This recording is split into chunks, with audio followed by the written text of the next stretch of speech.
The euro was born out of the 1992 Maastricht Treaty. It came into being in a non-physical form on the 1st of January 1999 to allow interbank flows, electronic transfers and euro-denominated travellers' checks.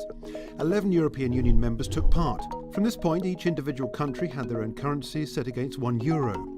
The newly installed European Central Bank overseeing monetary policy for the bloc. The physical currency came into effect on the 1st of January 2002 in those 11 EU members, plus Greece, which had had its unit of the drachma set in June 2001. The European Union has since expanded to include 28 countries, and 7 of the new members have joined the single currency. 7 of the remaining countries are expected to join at some point, while the UK and Denmark opted out of joining the euro at its inception and have no plans to exchange their currencies. The euro's had to contend with several crises.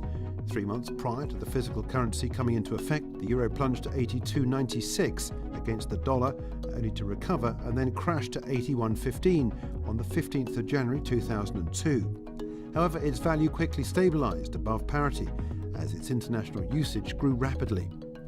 The global financial crisis that began in 2007 to 2008 saw the eurozone enter its first official recession.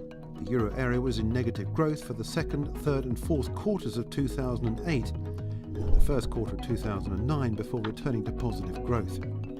Despite a series of interest rate cuts, the eurozone continued with no real inflation and lack of growth, and with the growing threat that Greece may default and have to withdraw from the euro area, in January 2015 the ECB began its programme of quantitative easing. This QE remains in place, although modified from its beginning over 2 years ago, and supporters say the process is now paying off. A brief nudge to 14-year lows early in 2017, as the dollar strengthened on promises made by the newly elected President Donald Trump, the euro has now moved to strike 20-month highs, as the authorities claim that despite pumping €60 billion a month up until Christmas 2017 and subsequently €30 billion a month into its QE programme, the economic picture is brightening across the euro area. So where now?